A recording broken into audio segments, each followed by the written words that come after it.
Bien, buenas tardes, bienvenidos de nuevo amigos de la India. Hoy es martes 31 de marzo del 2020. Vamos a hacer la sesión número 56 de los misterios del yoga de Vicente Beltrán Anglada.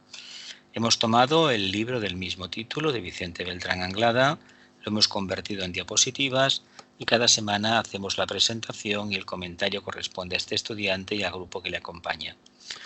Hoy no estamos, debido al coronavirus, no estamos en Amigos de la India, por lo tanto, la clase es telemática, es virtual y por lo tanto no tenemos la presencia del centro. Tenemos, como de costumbre, en la primera diapositiva una representación de los cuadros de Nicolás Roerich. El de la derecha superior, los montes Himalaya con la luz del sol y para este estudiante un significado claro de la iniciación, del mundo ardiente que espera en la cima de la montaña. Y en la parte inferior izquierda tenemos una referencia a montañas nevadas, la stupa, la tradición esotérica o religiosa. Todas las presentaciones, la primera diapositiva indica este texto, que procede del capítulo primero de los misterios del yoga. Dice, los verdaderos esoteristas y discípulos espirituales trabajan con la sustancia débica que produce la luz y que los magos negros lo hacen con la sustancia elementaria que vivifica las sombras. Siempre insistimos en que somos conciencias solares que evolucionan dentro de envolturas karmáticas de origen lunar.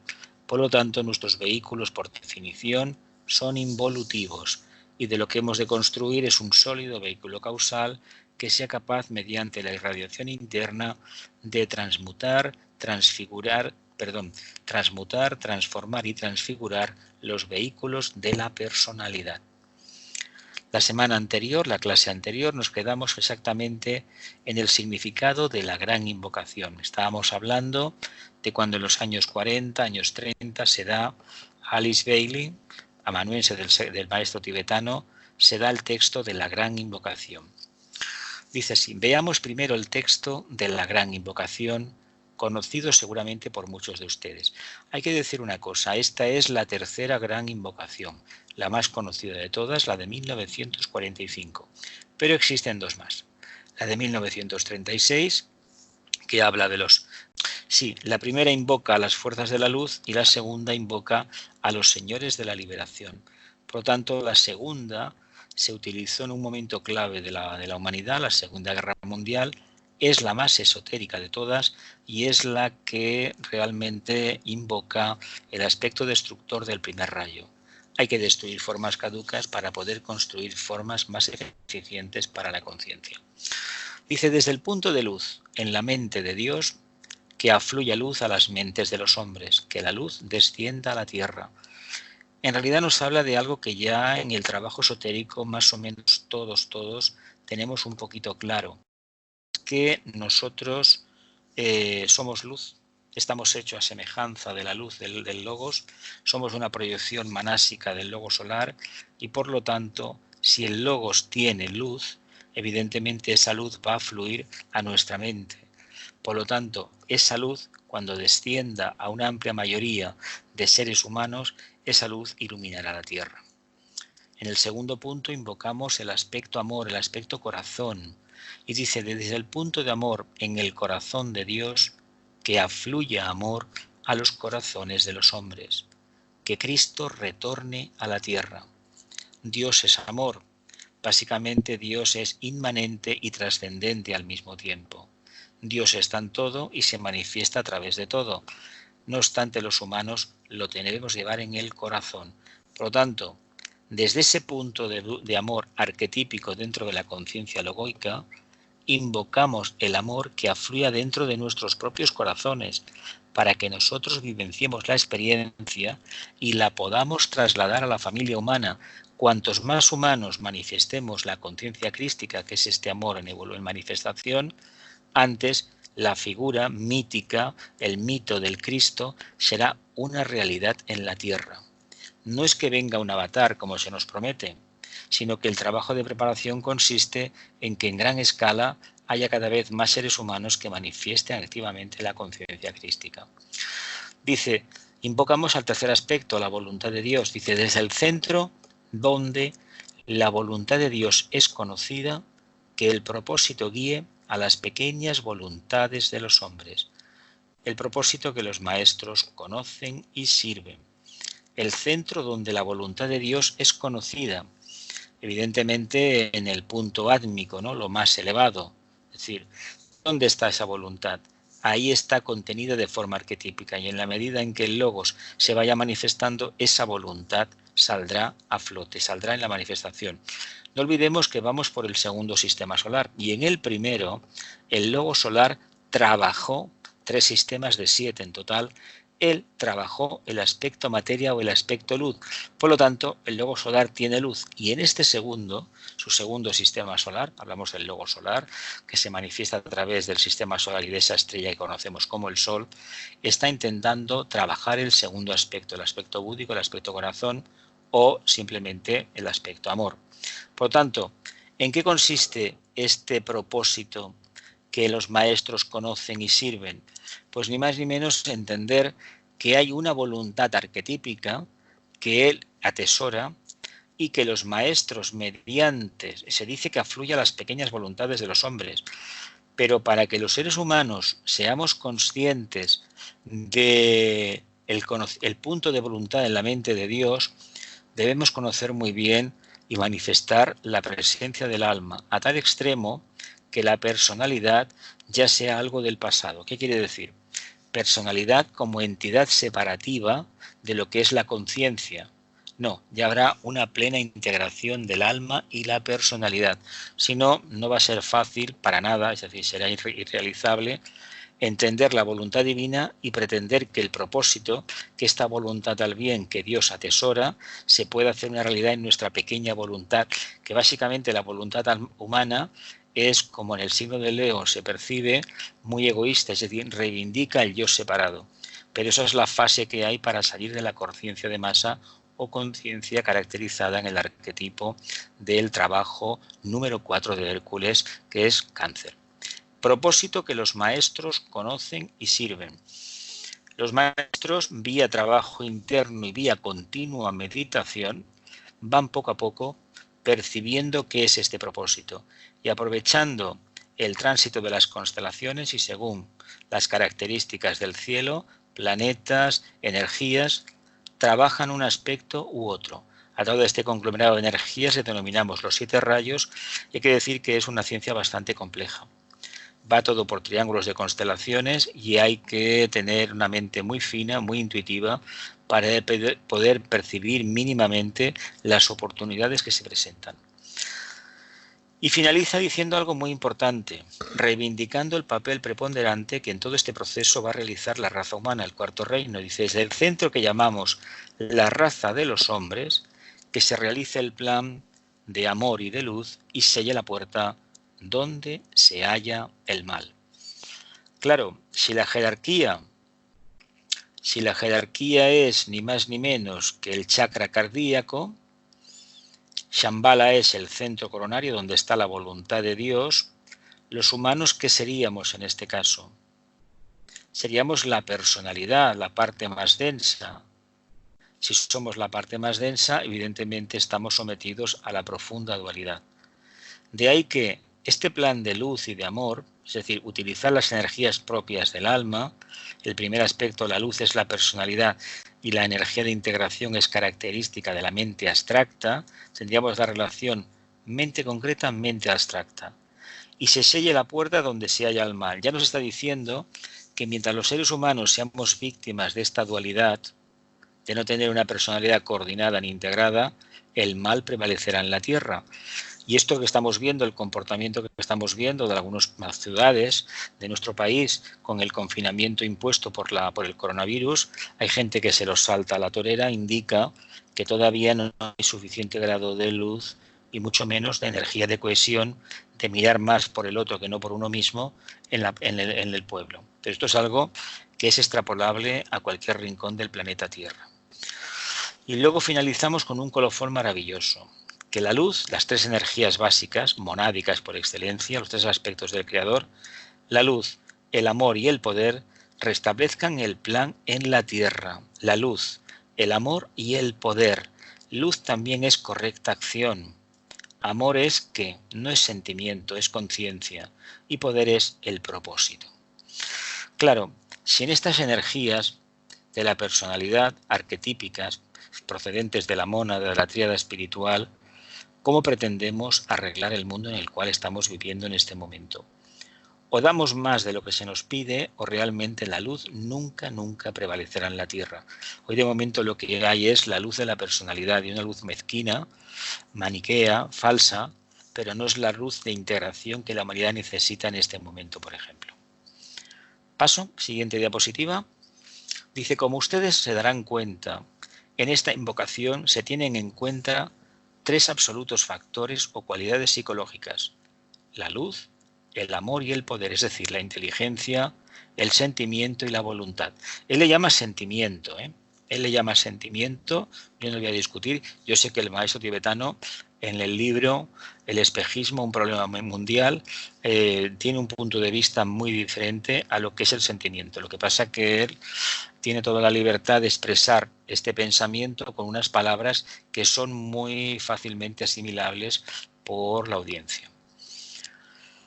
El sentimiento y la voluntad, y tres grandes centros planetarios a través de los cuales tienen adecuada expresión: la humanidad o raza de los hombres, la jerarquía, el centro planetario del amor, con Cristo como inspiración y guía, y Shambhala, el centro donde la voluntad de Dios es conocida. Vean, por favor, dice Vicente, algunas de sus analogías planetarias. Esto es muy interesante y debemos prestar mucha atención, porque es interesante ver estas tablas. Con respecto a la humanidad, con respecto a la jerarquía y con respecto a Shambhala, los tres centros. La jerarquía la ponemos siempre en el medio, porque para nosotros este punto neutro, la jerarquía, con respecto a Shambhala, Shambhala es todavía, hay que reconocer que incluso dentro del mundo esotérico, del mundo de las escuelas esotéricas, es un aspecto que todavía está muy lejano. Sin embargo, no lo está tanto el segundo aspecto, el aspecto de integración, de cohesión, de amor. Él llama sentimiento porque básicamente hay muchos seres humanos que todavía perciben esta conciencia atlante que está ahí, que es necesaria que esté por el grado de evolución, y lo que no podemos hacer es apartarlos, decirles directamente no te confundes, no. Hay que reconocer que como conciencias atlantes necesitan de esta característica para captar algo que otro capta de otra manera, pero no debemos criticarlo en modo alguno. Para la humanidad se trata de desarrollar la luz, la inteligencia, la iluminación, y tendríamos como intermediario planetario al Buda, a ese ser que nos dijo básicamente hace 2000 y pico de años, 2700 o por ahí aproximadamente, que Dios era luz. ¿Cómo lo descubrió? A base de la reflexión, a base de la meditación y apartando de su conciencia todo lo que era caduco. ¿Y al final con qué se quedó? Pues con esta chispa de luz que Dios es. Curiosamente, milenios después, cuando se produce la primera explosión nuclear, uno se da cuenta que Dios es luz, que la materia tiene luz. Por lo tanto, Dios, como hemos dicho antes, se manifiesta de dos formas: dentro de todo lo manifestado y a través de lo manifestado. Dios está dentro, Dios está fuera. Nosotros debemos, como humanos, descubrirlo en nuestro interior y hacer que la personalidad se convierta en el Dios trascendente. Luz, inteligencia, iluminación y Buda como intermediario. Para la jerarquía tendríamos amor, sentimiento, redención y al Cristo como mensajero. Para Shambhala tendríamos el poder, la voluntad, el cumplimiento y a Sanat Kumara como Adalit. Por lo tanto, si lo miramos en línea horizontal, veríamos que lo que es luz para la humanidad es amor para la jerarquía y es poder para Shambhala. Lo que es inteligencia para la humanidad es sentimiento, que en este caso la palabra sentimiento debería ser algo parecido a compasión, pero vamos a dejar ahí, sentimiento, y para Shambhala es voluntad. Lo que sería iluminación para la humanidad sería redención de la materia para la jerarquía y cumplimiento del propósito para Shambhala. Y en cuanto a los representantes tendríamos al Buda, intermediario planetario, toca el tercer aspecto, El Cristo, por definición la jerarquía, trabaja el segundo rayo, y el actual Bodhisattva es ese personaje que conocimos hace 2000 años a través de la crucifixión de la experiencia iniciática de Jesús de Nazaret y del propio maestro que se presentaba con él también. Y tenemos, por analogía, a Sanat Kumara. ¿Qué quieren decir esto? Son triángulos de energías. Por lo tanto, entendamos que estos triángulos nos van a ir bien para entender que tanto la energía de la luz, del amor y del poder, en realidad las podemos dividir en tres o las podemos presentar ni más ni menos como el propósito divino, siempre y cuando entendamos que este propósito se está manifestando en nosotros y muy especialmente en nuestro medio ambiente. ¿Queréis aportar alguna cosa antes de continuar? A ver, yo esto del sentimiento, que es verdad que a veces he leído otras definiciones que él da del sentimiento, ¿no? Pero también he visto que lo ha empleado en más sitios que aquí. Entonces yo entiendo que si se mira en plan horizontal es inteligencia, sentimiento y voluntad. Inteligencia y voluntad sola puede ser muy brusco, ¿no? Es que sería la línea impar, sería el tercero y el primero. Si le metemos claro. el segundo, aunque no es un segundo, sería un sexto, pero bueno, es la línea par, hacemos que se convierta en algo muy asimilable por una parte de la gente, de todos aquellos que están en el sendero. Si lo miramos desde el punto del aspecto taurino, del pétalo de la iluminación, que sería Tauro, y la redención, que sería Capricornio, el cumplimiento del propósito, ¿cuál sería? ¿Qué pétalo sería este? Leo esa afirmación. Sí. Aries es resolución. Sí. Y este cumplimiento no sería la renunciación de Piscis. Lo dejo en el aire, ¿eh? En el aire lo dejo, ¿eh? Claro, porque a veces la inteligencia puede necesitar de eso, de la renunciación, que en el fondo es como un sentimiento, pero es un sentimiento para la totalidad, ¿no? Para la totalidad.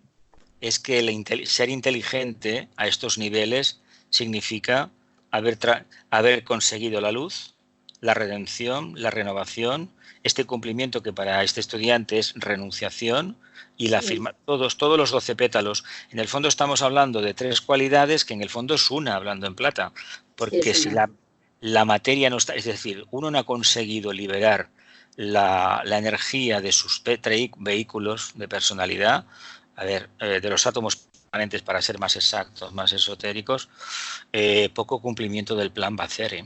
Porque pensemos una cosa, el sendero empieza por uno mismo, ¿eh? No es que uno vaya a subir una montaña, es más fácil subir al Everest 100 veces que recorrer el sendero del discipulado, ¿eh? Ya. Y es una cosa que dices, ¿con quién luchas? Contigo mismo, con nadie más. Y esto lo demostró el Buda, lo demostró Pitágoras, lo demostró el Nazareno y cualquier misterio esotérico de la antigüedad. Tu enemigo eres tú eres el morador, tú eres Dios y tú eres la parte oscura. ¿Con quién estás? Sí, pues depende de dónde te pongas, ¿no? Aquí estamos. Bien, ¿queréis decir alguna cosa más las demás? Gloria, ¿quieres decir alguna cosa? ¿No? Dice, algunas de sus analogías cósmicas son 3 planetas, Mercurio, Venus y Urano. Tenemos el cuarto rayo, tenemos el quinto rayo y tenemos al séptimo rayo, ¿no? Además, en este signo que estamos ahora, a nivel jerárquico, ¿a quién tenemos?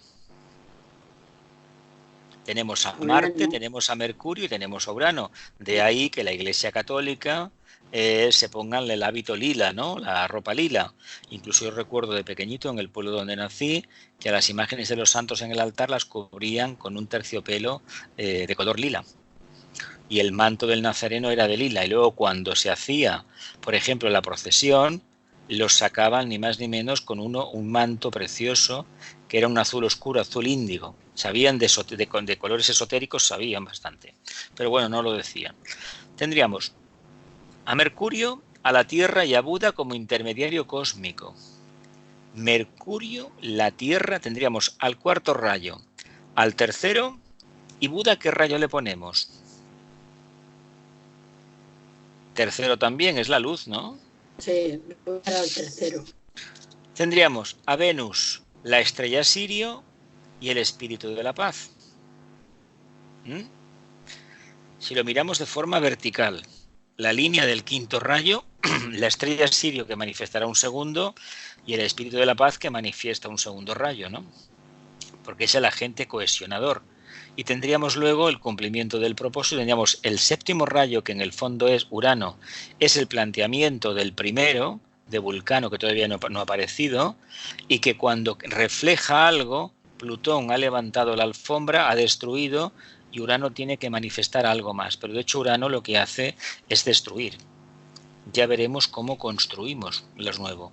Lo nuevo, de momento, tenemos una oportunidad en estos momentos muy grande de construir algo nuevo. Una de las cosas que van a quedar ya definitivamente fijas a partir de esta crisis del COVID-19 es que se potenciará aún más, seguramente hasta la extenuación, el trabajo en casa, el teletrabajo. Con lo cual la gente no tendrá que desplazarse ya por las ciudades para ir a oficinas, será factible siempre y cuando no sean productos manufacturados o productos que no... Si tenemos que estar en la fábrica, en el trabajo presencialmente, el teletrabajo a lo mejor no será para nosotros. Pero sí entender que todo aquello que se pueda hacer con un ordenador desde casa, se va a hacer. Y la relación con las empresas será muy diferente y el salario que se cobre va a ser muy diferente. No es gratuito que cuando viene un problema a la Tierra, las soluciones que se dan se suelen quedar siempre ya manifestadas. Y tendríamos una estrella de la constelación de Acuario, en Urano, una estrella de la constelación de Acuario y el avatar de Síntesis. No conocemos la estrella de la constelación de Acuario, ¿cuál puede ser? No lo sabemos. ¿Y por qué tan importante? ¿Por qué tenemos a Venus un quinto rayo y Acuario que manifiesta un quinto rayo? Y tendríamos un séptimo rayo por Urano, un quinto por Acuario y un primero por el avatar de Síntesis, ¿no? Porque me imagino que el avatar de Síntesis manifestará un primer rayo, ¿o no? Ya que lo invocamos en el mantra de unidad, que la luz liberadora de Buda, el amor infinito del espíritu de la paz y el poder indescriptible del avatar de Síntesis, decimos que restablezcan el plan de Dios en la Tierra. Lo que estamos diciendo es que la relación Mercurio-Tierra tiene en el avatar cósmico este Buda, tiene un exponente muy importante: utilizar el cuarto rayo y en este planeta Tierra el tercero. Teniendo en cuenta que en este planeta, con la cantidad de mundo emocional que hay, con de agua que hay, tendríamos seguramente influencia de Marte y también de Neptuno, me imagino, digo yo, no sé. Venus, estrella Sirio, espíritu de la paz. Vamos a mirar la segunda hilera horizontal, la Tierra, la estrella Sirio y una constelación, una estrella de la constelación de Acuario. Fijaos qué forma tan curiosa de decirnos cómo vienen las energías. Hemos visto la que es la línea horizontal, te está hablando ni más ni menos de Mercurio, de Venus y de Urano.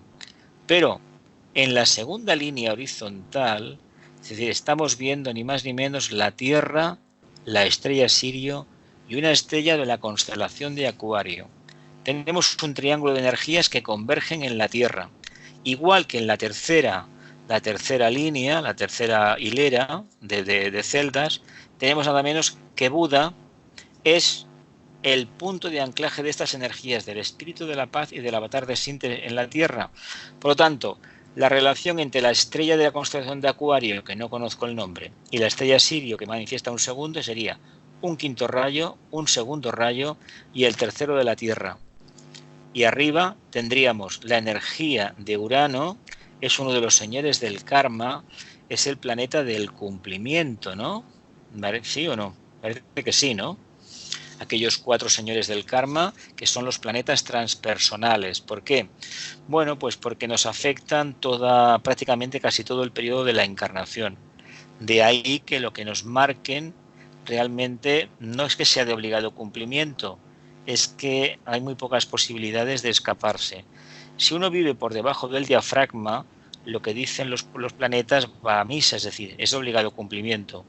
Si uno aplica la voluntad, en cierta medida percibe al alma, el planeta ya no es un impedimento, es precisamente un estímulo para continuar profundizando. ¿Vemos las relaciones estas o hacemos otra analogía? ¿No? ¿Lo vemos? Dice, como comprenderán, estas referencias no pueden ser demostradas y tendrán que apelar ustedes al principio hermético de la analogía o al juicio certero de la intuición, que es la sublimación de toda lógica concebible. Les rogamos, sin embargo, que analicen, dice Vicente, estas analogías planetarias y extraplanetarias, teniendo en cuenta lo dicho en el capítulo Buda, el espíritu de la paz y el avatar de síntesis. Buda, el espíritu de la paz y el avatar de síntesis. Hay que decir que el mantra en este de unidad lo ofrece Vicente, si no te recuerdo mal. Yo no recuerdo haberlo visto en los libros del tibetano, no estoy muy seguro, pero yo diría que no. Vamos a leerlo de nuevo. Dice, como comprenderán, las referencias anteriores de las dos tablas que hemos visto no pueden ser demostradas. Y tendrán que, cuando dice que no pueden ser demostradas, a mi modo de ver entiendo que Vicente intuitivamente las ha percibido, pero seguramente él hace su interpretación, pero no puede decir creo todo lo que sabe. Además, si lo dijera, dudo de que fuese mínimamente aceptado y comprendido. Por lo tanto, se queda ahí. Él ya dice que no van a ser demostradas y tendrán que apelar ustedes al principio hermético de la analogía o al juicio certero de la intuición, que es la sublimación de toda lógica concebible. Por lo tanto, haciendo analogías, comprendo que tarde o temprano vamos a tener un vislumbre y vamos a ir percibiendo lo que significan esos triángulos de planetas, constelaciones y de entidades psicológicas de una evolución inmensa. Dice, nos pide, sin embargo, que analicemos estas analogías planetarias y extraplanetarias teniendo en cuenta lo dicho en el capítulo El Buda, el espíritu de la paz y el avatar de síntesis. Nos deberemos remitir al estudio de ese capítulo. Sigo adelante. Lo que interesa evidenciar, sigue diciendo Vicente, a través de todos estos comentarios acerca de la gran invocación, es la actuación constante de la gran ley de fraternidad que rige en todos los mundos y en todos los sistemas planetarios, dentro del cosmos absoluto. Gran ley de fraternidad, sistemas planetarios, cosmos absoluto, actuación constante de la gran ley de fraternidad. O sea, que la energía de cohesión que conocemos en el sistema solar, en cierta medida, está manifestada en todas partes. Eso hace que, de una manera u otra, dentro del sistema solar, por ejemplo, vemos que los planetas giran alrededor del Sol por el amor que el Logos tiene, no tanto por lo que nos dice la física, la astronomía, de que dicen, no, es la fuerza de gravedad, etcétera, la fuerza de atracción, es el amor del Logos solar. ¿Lo vemos así? Dice, esta ley de solidaridad hizo posible la gran invocación, que al ser recitada oral o mentalmente por muchos seres humanos, pone en vibración ciertos elementos débicos dentro de los éteres, capaces de transformar el mundo en términos de realización. Tales elementos débicos, de increíble sutilidad, ponen en relación las mentes de los hombres con la mente de Dios a través del Señor Buda, punto iluminado y cetro de iluminación dentro de la humanidad. ¿Comprendemos mejor la tabla anterior ahora? ¿Por qué estaba? ¿Qué planeta era? Mercurio, ¿no era? Mercurio era el primero.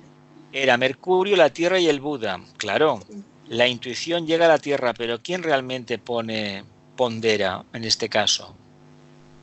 El intermediario cósmico, el Buda. El Buda. Y todo esto para hablarnos de la gran invocación y de los sistemas y de la fraternidad, la gran de fraternidad y la capacidad de remover los éteres que tiene este mantra. Vamos a continuar. Dice, el amor de los hombres, la voz de su corazón, se pone a sí mismo en contacto con el amor de Dios que fluye del centro solar conocido esotéricamente como el corazón del sol, a través de Cristo, punto de amor infinito, y centro de redención dentro de la humanidad.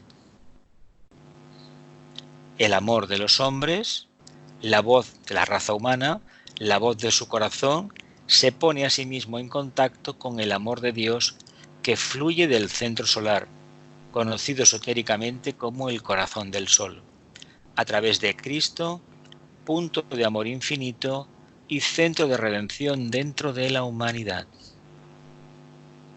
Escucha, es que la gran invocación parece, leyendo todo esto, que bueno, que yo había pensado, parece como una fórmula matemática exacta y perfecta, ¿no? Es que lo es. Por eso está así. Por eso está así. Sí, no son palabras al azar para nada. Es toda una fórmula eso. Sí. Dice, Dios dice que con el amor de Dios que fluye dentro del centro solar, que fluye del centro solar conocido esotéricamente como el corazón del sol, a través de Cristo, punto de amor infinito y centro de redención dentro de la humanidad. De hecho, se sube a la cima de la montaña y se redime la materia por amor. De hecho, tanto la segunda como la tercera y la cuarta iniciación es el amor, lo que hay detrás. Uno sube a la montaña y libera a Prometeo, que es un acto y se enfrenta a su parte oscura, que también se enfrentó antes en Escorpio, la intenta disimular y al final se enfrenta también en ella en Sagitario, y convive con ella de tal manera, de forma armoniosa, mediante el servicio, renovándose continuamente en Acuario, hasta que llega el momento de la gran renunciación. Lo que pasa es que cada vez que a una prueba la ha pasado, la parte oscura va perdiendo influencia, pero queda un remanente. Claro, si se destruyen los átomos permanentes, la parte oscura ya no tiene mucho que hacer, desaparece, ya no tiene razón donde agarrarse. Sin embargo, parece ser que en tibetano explica en sus escritos que en la quinta iniciación se descubre algo que ya se sabía, que la parte oscura y la parte iluminada son lo mismo. Claro, desde fuera es lo mismo, pero hay que estar en el proceso de expansión de la conciencia para poderlo percibir mejor, porque ya estamos en vías de solucionar el problema. Corazón del sol, Cristo cósmico, amor infinito, centro de redención dentro de la humanidad. Es verdad que el amor lo soluciona todo. Donde hay amor, hay liberación de conciencia. Liberación de conciencia significa perder las ataduras de la personalidad, de la forma. Las pequeñas voluntades de los hombres desarrollan así progresivamente su propósito espiritual, en virtud del poder que emana del gran centro de Shambhala, en donde Sanat Kumara, depositario del gran propósito de la deidad solar para nuestro mundo, va introduciendo lenta pero de forma inexorable las energías dinámicas de la voluntad de Dios dentro de aquellas pequeñas voluntades que se agitan en el seno de la humanidad. Venga, una pregunta indiscreta para todos. ¿Qué creéis que hay detrás de las crisis que periódicamente azotan a la humanidad? Como por ejemplo la actual. Hay un bicho, una bacteria, un virus, que genera unos síntomas parecidos, por ejemplo, a lo que antiguamente se conocía como tuberculosis, ¿no? Pero es un resfriado, como una influencia de estas. Pero ¿qué creéis que hay detrás de las soluciones y sobre todo de las alternativas que se van a presentar a raíz de esta circunstancia? ¿Veis factible que mucha gente en el planeta Tierra responda o comience a responder a la voluntad interna, a la voluntad del alma, y al final perciba la voluntad de Dios, el propósito divino?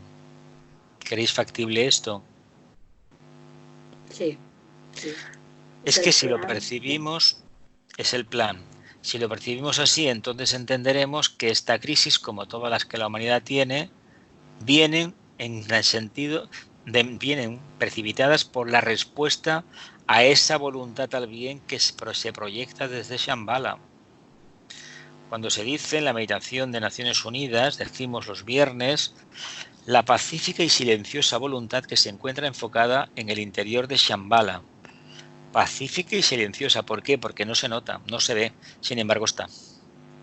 Y sin embargo se percibe, no se nota con los sentidos de la personalidad, pero a nivel interno se ve. Y cuando uno ve la mano interna que lo que hace es ni más ni menos ir proyectando una energía y ya se encargarán unos cuantos en la tierra, seguramente los discípulos que tengan las antenas más afinadas hacia el servicio y que sea su momento oportuno de actuar. Acordaos de aquella característica del iniciado que estudiamos hace unas cuantas semanas, que decíamos la oportunidad, detectar la oportunidad solamente se consigue vía intuición. Por lo tanto, la energía está, y esos son los que derriban el muro de Berlín, los que hacen la Unión Europea, los que siguen adelante con Naciones Unidas, los que firman la paz, los que declaran una guerra. Cuidado, porque es la misma energía para todo, ¿eh? Que con esa energía se destruya o se construya depende de quién. De Sanat Kumara no, depende de nosotros. Lo vemos. Es la energía, el propósito. Y tu conciencia personal, tu mente, tu luz propia, es la que la encamina hacia una solución o hacia otra. ¿Lo vemos mejor así? ¿Queréis hablar, preguntar algo? ¿No? Continúo. Dice, la meta final de este triple proceso es el restablecimiento del plan de Dios en la tierra. Restablecimiento del plan de Dios en la tierra. Hay un ruido de fondo, ¿eh? Que es un micrófono abierto que hay. Hay un ruido de fondo. Lo cual solo será posible si se sella la puerta donde mora el mal. El triunfo del bien constituye el fuego mismo del propósito de la divinidad y la evolución planetaria en todos los niveles, desde el material más denso al espiritual más elevado y sutil, responden a ese propósito esencial con la reafirmación constante del poder ígneo que arde en sus misteriosas entrañas y constituye la garantía del éxito final, venciendo todos los obstáculos y enderezando constante y persistentemente los caminos del Señor. La meta final de este triple proceso es el restablecimiento del plan de Dios en la tierra. ¿Estuvo alguna vez el plan de Dios en la tierra objetivado? Según como lo veamos, podemos decir siempre ha estado. Sí, siempre ha estado, pero esto es lo mismo que decir somos dioses en potencia y al mismo tiempo reconocer no en manifestación, pero no en manifestación. Con lo cual, si ponemos el pero, quiere decir que el trabajo no está realizado. Así que este restablecimiento del plan, hay que entender una cosa, hay conciencia manásica suficiente, interpersonalidad integradas suficientes para que este plan se comience a percibir. Probablemente lo que nos está pasando en estos momentos, dentro de unos años, se recuerde como la oportunidad que tuvo una parte solo de la humanidad pequeña de realizar un gran cambio. Esta crisis de salud, o como se le denomine, política, económica, todo lo que vendrá después, viene para que la aprovechen unos cuantos millones nada más, a lo mejor centenares de millones de seres humanos, no para toda la humanidad. Quitémonos de la cabeza esa idea muy idealista, muy de sexto rayo, muy devocional, muy mística, de que todo el mundo, absolutamente todos los seres de la Tierra van a encontrar la luz con esta crisis. Eso es mentira. Aquel que no tiene luz no va a encontrar nada, el que ya tiene una poca la encontrará.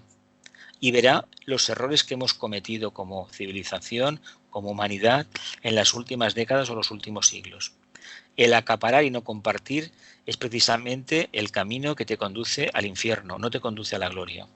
Por tanto, si acaparamos con materia a nivel de conocimientos, de ideas y todo aquello que va tendente a engordar la parte separada, la personalidad, estamos generando un karma. Por lo tanto, no trabajamos lo que debemos trabajar, que es el Dharma Yoga, la acción correcta, ¿no? ¿Lo vemos?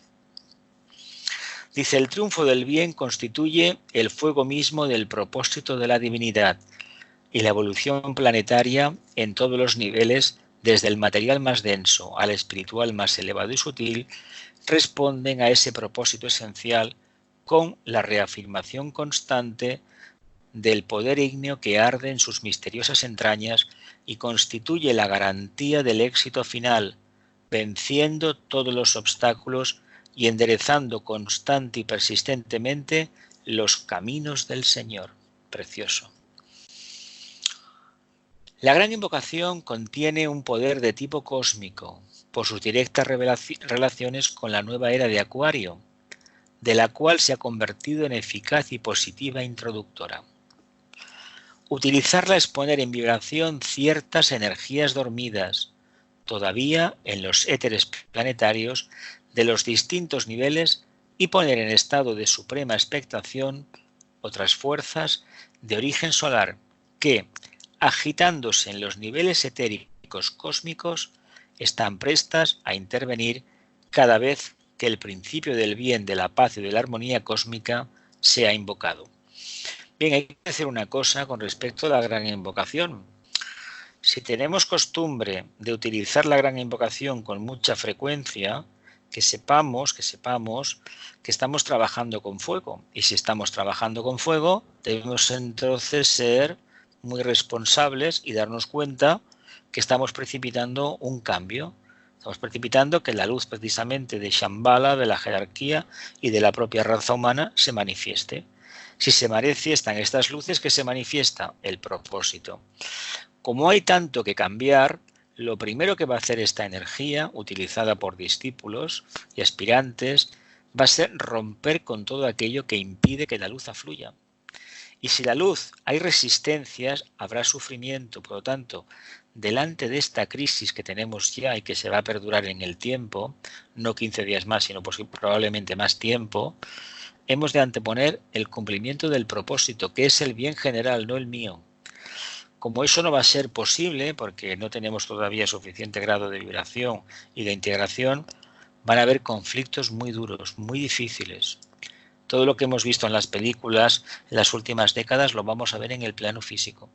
Y aquellos que no estén plenamente en armonía con su conciencia no podrán soportar los disturbios que se van a ver en todas partes. Me parece que ya he dicho algo, ¿no? Algo trascendente, y creo que algo que lo vamos a ir poco a poco comprobando. Es una pena, pero la humanidad, sabéis que aprendemos más no mediante la reflexión, sino mediante el sufrimiento. ¿Tenéis alguna pregunta sobre esta diapositiva? ¿No?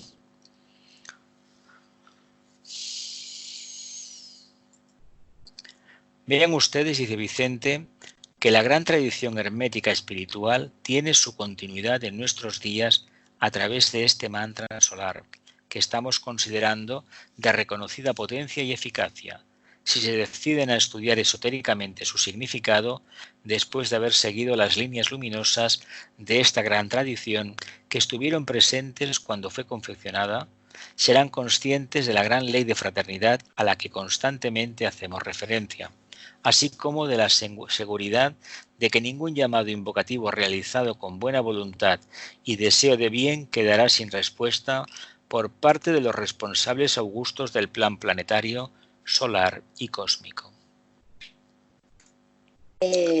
Jesús, dime. Por la segunda dices que es la más esotérica, ¿por qué? Porque invoca al primer rayo. Claro, es la más compleja, es la que mucha gente no quiere porque reivindica la muerte. Dice que ha llegado para la fuerza salvadora la hora de servir, que se difunda por el mundo, oh Todopoderoso, que la luz, el amor, el poder y esa capacidad que tiene de retransformar radicalmente, a fin de cuentas, la muerte, ¿qué es? ¿La búsqueda de qué?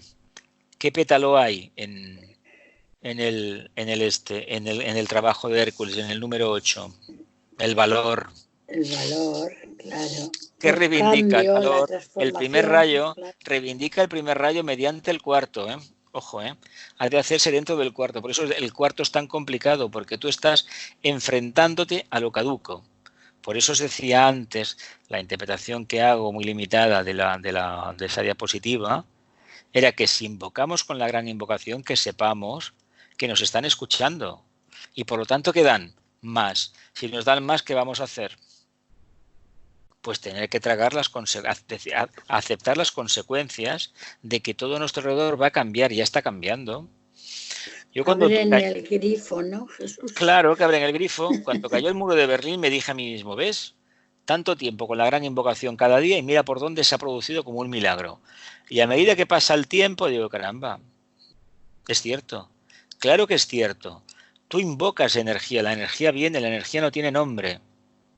Son las conciencias del que está más preparado que lo dirige hacia un punto y otro. ¿Por qué con esta energía se han hecho barbaridades? Muy sencillo. Porque el aspecto luz, el aspecto inteligencia, está infinitamente más desarrollado que el aspecto conciencia o segundo aspecto. ¿Me explico? Como, Sí, sí, sí, como sí. hay más de cabeza, de concreta, que de conciencia, de integrar, ¿qué sucede? Que la parte oscura nos va a ganar siempre por ese camino. Siempre. Hasta que lleguen discípulos, que llegarán en este siglo XXI, me imagino, que se darán cuenta que hay que tener inteligencia y conciencia y los pies en tierra. Por lo tanto, los pies en tierra indican, cuando se tiene conciencia e inteligencia, que hay ya voluntad al bien dentro. Y eso es muy importante. Dice, si se deciden a estudiar, repito, esotéricamente el significado después de haber seguido las líneas luminosas de esta gran tradición que estuvieron presentes cuando fue confeccionado, serán conscientes de la gran ley de fraternidad a la que constantemente hacemos referencia. Él utiliza la primera persona del plural cuando habla porque él escribe el nombre del ashram, ¿eh? Tanto eso tenemos que tener en cuenta, ¿eh? No es porque se crea como, por ejemplo, los reyes cuando hacían nos, no. El rey cuando hablaba en ese término, esos términos, hablaba del pueblo, porque él se identificaba con el pueblo y él representaba al pueblo. Que eso tiene muchas interpretaciones, por descontado. Así como de la seguridad de que ningún llamado invocativo realizado con buena voluntad y deseo de bien quedará sin respuesta. Ahora bien, llamado invocativo realizado con buena voluntad y deseo de bien. ¿Por qué no hay respuesta o no hubo respuesta masiva con el Padre Nuestro? Porque la gente pedía lo suyo, ¿no? Y lo que el Padre Nuestro pedía no era eso. De hecho, era una sandez, porque esotéricamente el prana solar nos lo dan logos cada día, no hay que pedírselo. En todo caso, debería ser un agradecimiento. Te damos las gracias por todo lo que haces por nosotros. Generalmente eso no se ha hecho así. Así como de la seguridad de que ningún llamado invocativo realizado con buena voluntad y deseo de bien quedará sin atender por parte de los responsables augustos del plan planetario, solar y cósmico. Bueno, esto es de sentido común, ¿no? Si uno hace las cosas bien, ¿dónde está el problema en no ver resultados? Que no ha llegado el momento, nada más.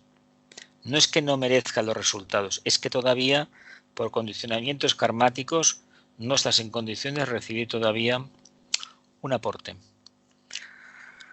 Dice, cada era de la humanidad ha tenido sus propios mantras e invocaciones solares que caracterizaron precisamente las exigencias y oportunidades de dicha era en relación con el plan o propósito de la deidad creadora. En la pasada era, Piscis, en trance de desaparecer o era de Piscis, se dio a la raza de los hombres, a la humanidad, a través del Cristo, el mantra o invocación conocida como el Padre Nuestro. ¿Qué día se da el Padre Nuestro exactamente a los humanos? ¿Qué día fue? El Jueves Santo. Se hizo el Jueves Santo, que era precisamente una luna llena de Aries, el momento de la Santa Cena y el momento de lo que es la fundación del cristianismo como filosofía de vida, no como religión organizada, como filosofía de vida, como movimiento iniciático. ¿Lo vemos o no lo vemos? Dice, las cualidades principales de este mantra, debido a la oportunidad de los tiempos y a las constelaciones dominantes, así como el estado evolutivo de la humanidad, debían desarrollar la conciencia individual y despertar en los seres humanos el sentido creativo del amor. Una pregunta indiscreta y quiero que al menos conteste a alguien. ¿Os habéis dado cuenta del poder renovador que tiene la gran invocación? ¿O todavía no lo habéis percibido? Claro, debe ser en uno mismo primero, ¿eh? ¿No habéis percibido nada? ¿O sí? Yo algo sí. Algo sí. Vale, continuamos. Dice, la gran invocación a la que nos referimos en este estudio recoge aquel sagrado legado histórico y le añade la conciencia de grupo y la cualidad de síntesis que es el poder ígneo de la voluntad espiritual más elevada, ejercida con amor y aplicada con inteligencia. Con estas últimas palabras podemos introducirnos ya en el aspecto final de nuestro pequeño estudio acerca de la gran invocación.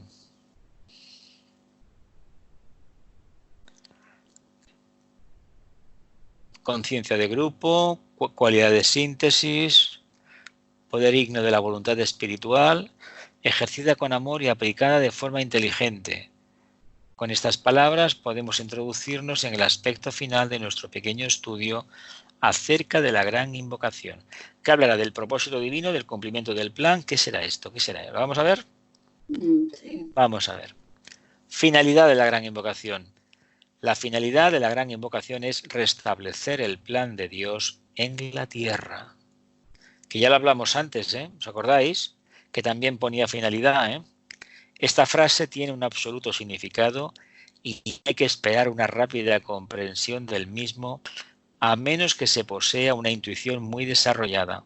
El término restablecer, dice Vicente, introduce la idea de una humanidad anterior a la nuestra, la infancia etérica de nuestra propia humanidad, en la que la ley y el orden divino simbolizados en la confraternidad humano-débica estaban plenamente integrados. ¡Qué bonito, eh! ¿Y no habla de lo mismo el mito del hijo pródigo? Que vuelve a casa en Piscis, ¿sí o no? Pues el día que la conciencia humana a nivel grupal cumpla el propósito del el 12º trabajo de Hércules, de Piscis, sea capaz de la gran renunciación, tendremos el plan de Dios en la tierra. ¿Lo vemos o no lo vemos? Continúo. Dice, al descender una oleada de vida cósmica tendiente a la involución o materialización de los principios espirituales, aquella humanidad ideal fue desapareciendo lentamente absorbida por las exigencias del plan y del espíritu, paulatinamente despojado de sus futilísimas envolturas etéricas, fue adquiriendo ropajes de carne o de materia cada vez más densa, hasta llegar a lo más hondo y converge a través de los larguísimos ciclos del tiempo en aquel punto en el que se define la primera de las grandes razas humanas, de la cual tampoco sabemos. Habla de lo que es la trazabilidad de este proyecto. No vamos a hablar, dice Vicente, definidamente de esta raza a la cual hemos prestado una atención particular en el capítulo Razas y Yogas, y cuya forma estructural no tenía nada de humana si relacionamos o comparamos con los cuerpos que poseemos actualmente. ¿Cómo se llama esta raza? Venga, que es muy fácil. La Lemur, ¿no? La tercera, ¿no? Hay un ruido, Hay un ruido. Por favor, el ruido. El ruido, por favor. Bastará decir que dicha raza, y aún algunas otras que aparecerán más adelante, solo tenían conciencia de forma. La estrella monádica sumergida en aquellos cuerpos pesados y disformes, de gigantesca estructura, solo percibía densidades de otro aquel ambiente hostil del cual formaba parte. Ambiente hostil del cual formaba parte. Por la aspiración espiritual y por el recuerdo de su pasada plenitud, véase el relato bíblico sobre el Edén, aquella raza fue progresando hasta llegar, venciendo la imposición del tiempo, a poseer autoconciencia. Entre paréntesis, la venida de los ángeles solares. Está haciendo una trazabilidad del proyecto de la tercera raza raíz, cuando en la tercera subraza aparece todo este proceso, los ángeles solares, los señores de la llama, ¿os acordáis de esto, no? Lo hemos estudiado muchas veces. Tal vez la forma en que Vicente lo expresa sea la más sencilla, dentro de la complejidad del tema sea lo más sencillo. Dice, la aspiración es la conciencia monádica operando desde el centro de la forma y retornando a sí misma a través de los distintos estadios evolutivos. El recuerdo es la seguridad intuitiva o memoria viva, latente en lo más profundo del ser, de un estado ideal de vida dentro del cual, y en una época perdida en lo insondable y misterioso de la historia planetaria, se habían afirmado los valores espirituales en su plena integridad, y no era conocida todavía la gran herejía de la separatividad que debía borrar de la conciencia de aquella humanidad andrógina la visión de los grandes arquetipos que constituían el misterio de su propia felicidad y absoluta dicha. ¿Cuál es la gran herejía de la separatividad? El nacimiento de la mente, la separación de sexos. Lo segundo, ¿no? No es todo lo mismo, más o menos. Pero es Primeramente viene... la dualidad, primeramente ¿no, Jesús? es la dualidad, ¿no? La dualidad, claro. El tema de la manzana, además, porque la manzana, si se corta de forma horizontal, sale una estrella de 5 puntas. Y el quinto rayo es el que viene de Venus. La manzana vino de Venus. Igual que la naranja, los cítricos también vinieron de allá, el arquetipo, ¿eh? El arquetipo, no es que trajeran naranjas o manzanas, el arquetipo. Por lo tanto, si cortamos una manzana, sale una estrella de 5 puntas y la manzana ha dado para mucho, para muchísimo. Es una fruta que se conserva bien y en países de clima frío hace un papel muy bueno. Nosotros, como tenemos el clima que tenemos, aquí la naranja, que vino de la China, por cierto, ha arraigado muy bien, sobre todo lo que es el Mediterráneo. Ha arraigado, y también el interior en Andalucía, bastantes naranjales. Sin embargo, en otras partes de la península, la naranja pues no deja de ser un objeto decorativo de árboles de jardín, pero no para consumo. ¿Veis el tema que vino de Venus? ¿A dónde nos llevó? La aspiración es la conciencia monádica operando desde el centro de la forma y retornando a sí misma a través de los distintos estadios evolutivos. El recuerdo es la seguridad intuitiva o memoria viva, latente en lo más profundo del ser, de un estado ideal de vida dentro del cual, y en una época perdida en lo insondable y misterioso de la historia planetaria, se habían afirmado los valores espirituales en su plena integridad y no era conocida todavía la gran herejía de la separatividad que debía borrar de la conciencia de aquella humanidad andrógina la visión de los grandes arquetipos que constituían el misterio de su propia felicidad y absoluta dicha. A ver, el ser humano quiso, ¿no? Preguntó, invocó. ¿Y cuál fue la respuesta? El nacimiento de la mente. Si el nacimiento de la mente supone un peligro, ¿qué quiere decir? Que empiezan un camino, una andadura de lo más dura, difícil de realizar, que parten de una nada hasta que realmente se vuelven a encontrar. Lo vemos. Y además hay que entender que el tema de la separación de sexos fue una decisión del logos planetario que lo que pretendía era que mediante la búsqueda del equilibrio y la armonía se utilizara la complementariedad, es decir, la otra polaridad, para buscar que una síntesis. Y poco a poco eso se ha conseguido en la familia humana. Continúo. Dice, la autoconciencia abre una era de luz y de esperanza para la humanidad, la cual empieza a reconocer el valor de cuanto le rodea en relación consigo misma. La forma, paulatinamente estilizada, empieza a adoptar así la del arquetipo divino que la engendró, y el ser humano posee entonces un cuerpo físico tal como lo conocemos actualmente. Más adelante, empieza a sentir y a pensar en términos más amplios e incluyentes, y al llegar a cierto definido estadio de su progresiva ascensión, la aspiración se hace más viva y más doloroso y punzante el recuerdo. La autoconciencia abre una era de luz y de esperanza para la humanidad. ¿Somos plenamente autoconscientes nosotros, los humanos, en este momento de la evolución? Por lo menos todos los humanos no, ¿verdad? Creo que no.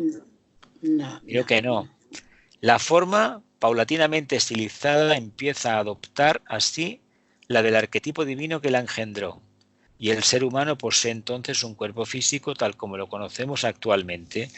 Nos está hablando del trabajo que costó de cambiar aquellos cuerpos de 4 o 5 metros que se habían enfrentado en cierta medida a los dinosaurios y ni más ni menos poder convertirse en un cuerpo como el que tenemos actualmente. De hecho, hasta que no se llegó a la Atlántida no se consiguió tener el arquetipo humano más o menos como el actual. De hecho, el tibetano define que no fuimos humanos hasta la Atlántida, hasta que no llegamos a la Atlántida. No porque, a ver, la evolución es muy lenta, es un trabajo de legiones inmensas de huestes angélicas que van condensando, densificando el éter hasta que consiguen realmente un cuerpo que obedezca plenamente a una conciencia que está evolucionando. Es decir, que sea una buena cuna para poder desarrollar una conciencia evolucionante. ¿Sigo adelante?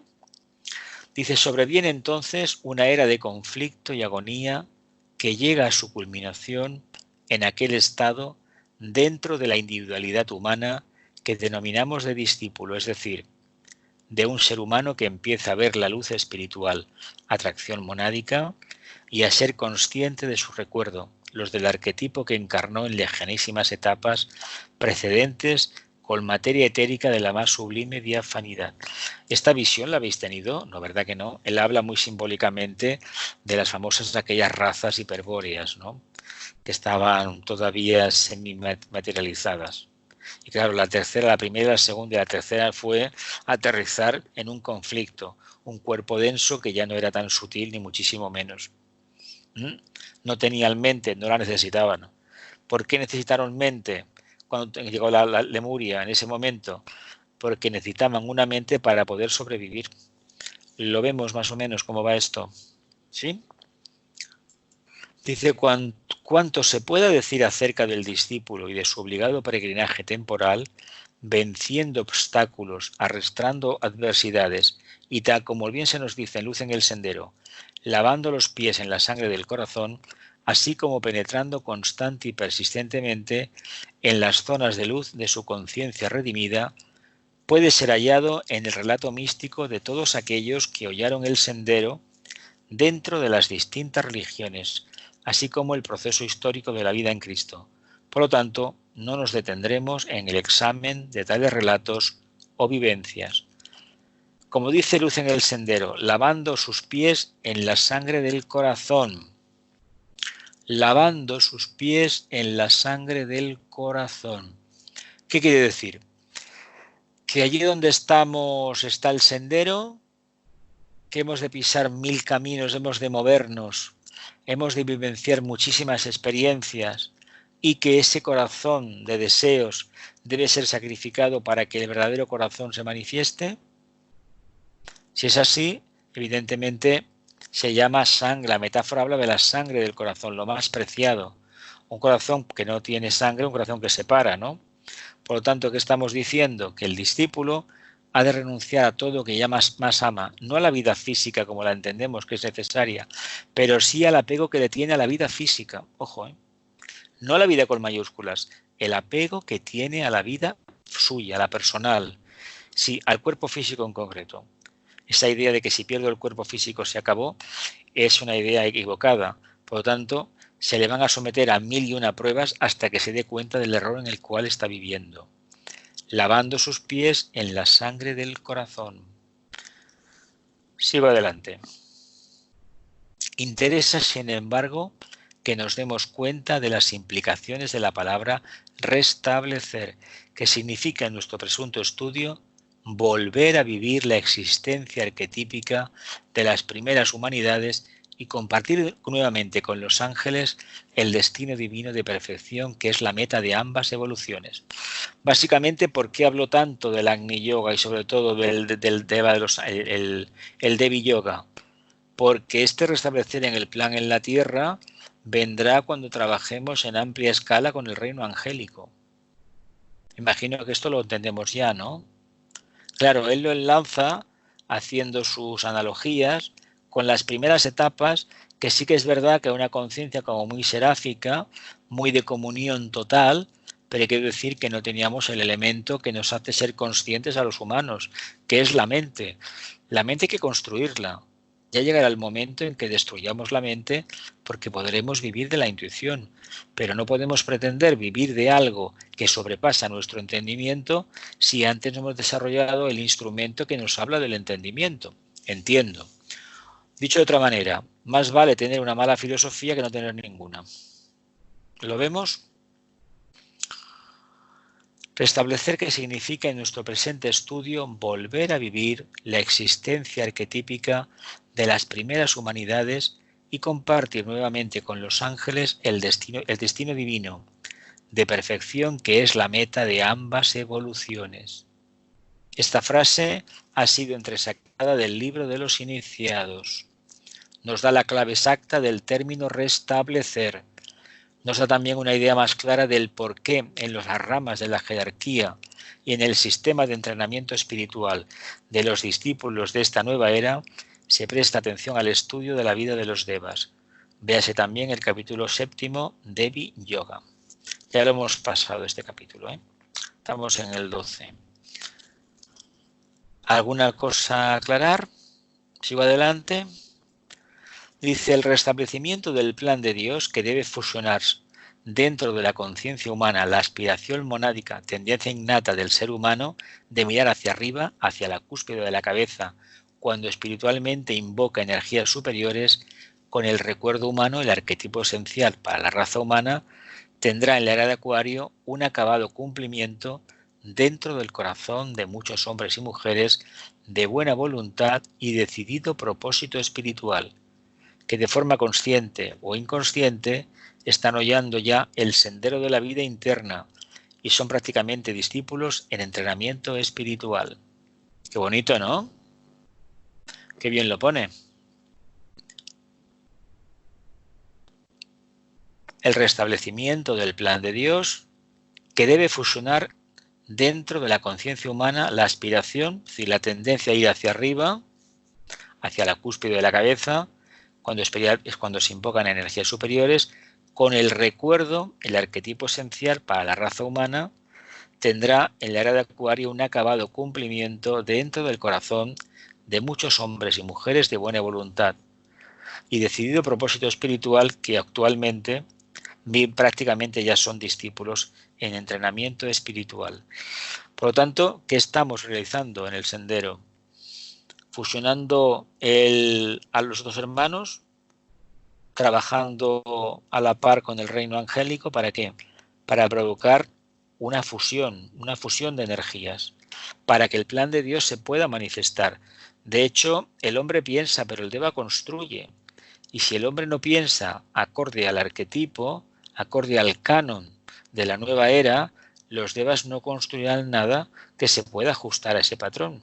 Por eso todas las soluciones que se están dando periódicamente no responden, porque la inspiración que se recibe de los devas todavía no es la correcta. Además, no hay suficiente masa crítica capaz de invocar en una dirección que busque el mayor bien para el mayor número, no para el mayor bien para la minoría, que es lo que actualmente sucede.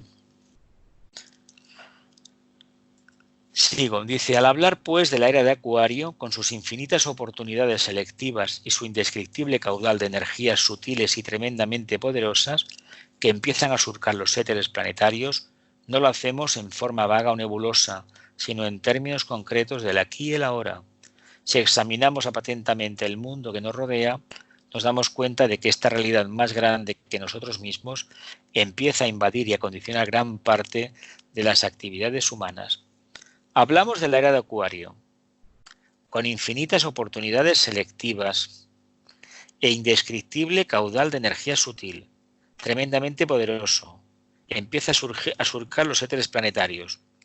Dice, no hablamos de manera vaga o nebulosa, sino en términos concretos de mente concreta y ¿qué? Y acción concreta.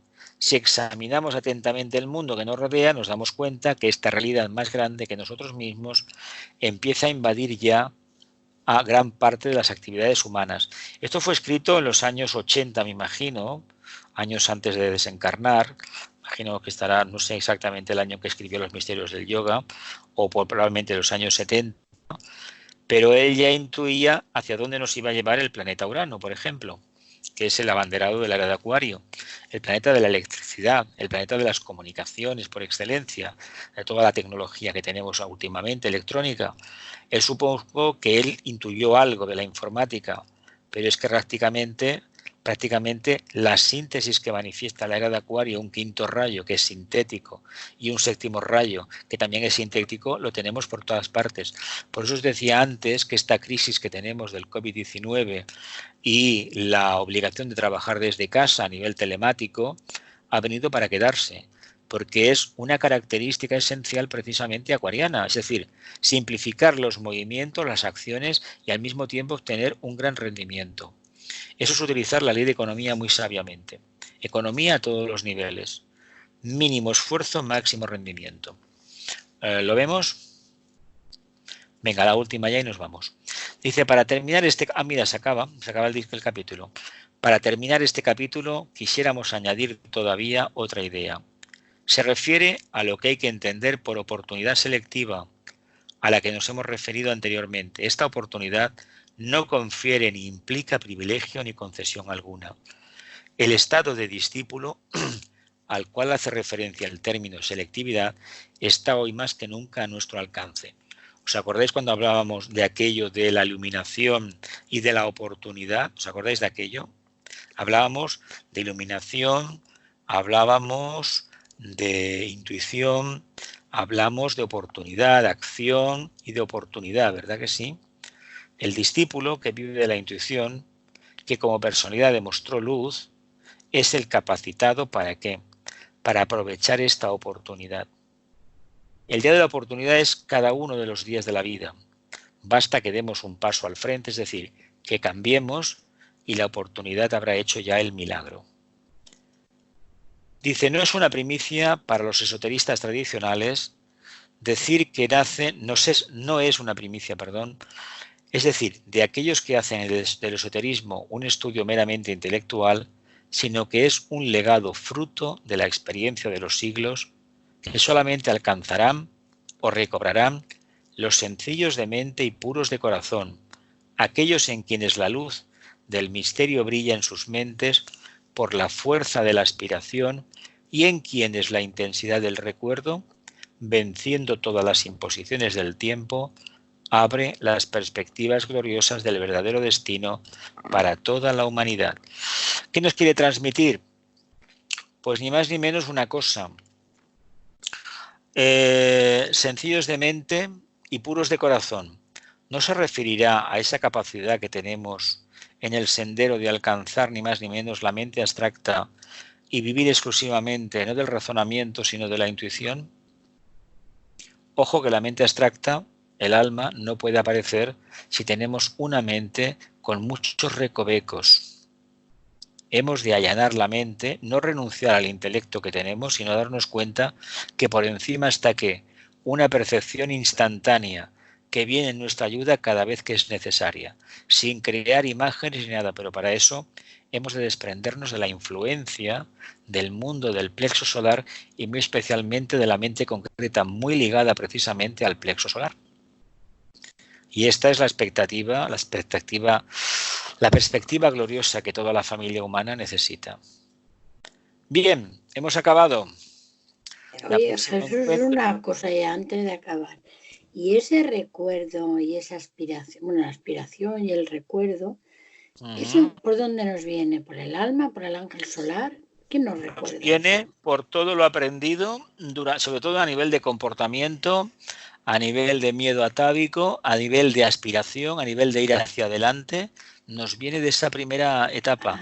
Curiosamente, la mónada señala siempre al norte, hacia arriba, hacia adelante. Porque la mónada... O sea, que es nuestra experiencia a través de la mónada salió de la casa del padre, hablando entre comillas, se adentra en el mundo mineral, está eones 7 veces, mundo vegetal 7 veces, mundo animal 7 veces y está en el reino humano. Claro, trabajando estas energías se encamina hacia la casa del padre, claro. Hay una necesidad monádica de acortar la distancia. Distancia está en nuestra conciencia, en la suya no, pero pensemos que quien realmente está experimentando es la mónada, la chispa divina. Ya. Es Da un para pelea. mucho. Este capítulo da para mucho. El próximo vamos a hablar del Dharma Yoga, el yoga del servicio. Qué Le llamamos bonito. karma, pero es Dharma nada más. Bueno, un mantra y nos vamos. Que la luz, el amor y el poder restablezcan el plan de Dios en la tierra. Que así sea. Que así sea. Cumplamos con nuestra parte. Que cumplamos con nuestra parte.